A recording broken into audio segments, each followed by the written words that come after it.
गेहूं के year cockle रोग की रोकथाम के लिए बीज को नमक के घोल और कार्बोफ्यूरान या थाइमेथॉक्साम से उपचारित करें।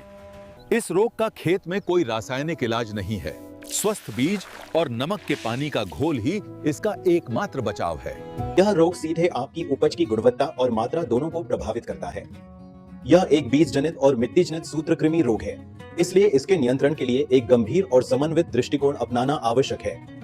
गेहूं के सेहू रोग को खत्म करने का सबसे प्रभावी तरीका संक्रमित बीजों को खेत तक पहुंचने से रोकना है, क्योंकि सूत्रकृमि वर्षों तक बीजों में निष्क्रिय अवस्था में रह सकता है। बुवाई पूर्व बीज उपचार सेहू रोग को नियंत्रित करने का यह सबसे महत्वपूर्ण और प्रभावी तरीका है। नमक के घोल से बीजों की छंटनी सबसे सरल और सस्ता तरीका है। एक बाल्टी पानी में 20% नमक का घोल तैयार करें, लगभग 20 किलोग्राम नमक 100 लीटर पानी में। सूत्रकृमि से संक्रमित बीज या हल्के और खोखले बीज सतह पर तैरने लगेंगे। इन तैरते हुए गॉल्स को सावधानी से अलग करके जला दें या खेत से दूर गड्ढे में दबा दें। अंत में घोल से निकाले गए स्वस्थ बीजों को बुवाई से पहले साफ पानी से 2 से 3 बार अच्छी तरह धोना अनिवार्य है, ताकि नमक का अवशेष न रहे। गर्म जल उपचार सूत्रकृमि को मारने का एक प्रभावी तरीका है, अगर सुविधा उपलब्ध हो।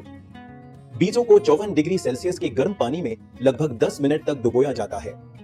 यह किसानों के लिए चुनौतीपूर्ण हो सकता है और इसे कृषि विभाग की देखरेख में करना बेहतर है, क्योंकि सूत्रकृमि मिट्टी में भी जीवित रह सकता है। इसलिए खेत का प्रबंधन और फसल चक्र आवश्यक है। अपने खेत में हर साल गेहूं की खेती न करें। कम से कम 2 से 3 साल के लिए गेहूं की जगह गैर मेजबान फसलें जैसे चना, मसूर, सरसों या ज्वार बाजरा उगाएं। गर्मियों में खेत की गहरी जुताई करें और उसे कुछ समय के लिए खुला छोड़ दें। सूरज की तेज गर्मी से मिट्टी में मौजूद सूत्रकृमि मर जाते हैं। रासायनिक नियंत्रण के लिए नेमाटिसाइड जैसे रसायन का प्रयोग कृषि विशेषज्ञ की सलाह पर किया जा सकता है। यह मिट्टी में प्रारंभिक संक्रमण को कम करने में मदद करता है। फसल की शुरुआती अवस्था में यदि आपको छोटे, सिकुड़े हुए या मुड़े हुए पत्ते वाले पौधे दिखते हैं, तो उन्हें जड़ सहित उखाड़ दें और तुरंत खेत से दूर जला दें। गेहूं का सेहू रोग एक बार खेत में फैल जाए तो इसका पूरी तरह उन्मूलन करना कठिन हो जाता है। इसलिए आपको नमक के घोल से बीजों की छंटनी और स्वस्थ प्रमाणित बीज का उपयोग जैसे रोकथाम के उपायों पर सबसे ज्यादा ध्यान देना होगा।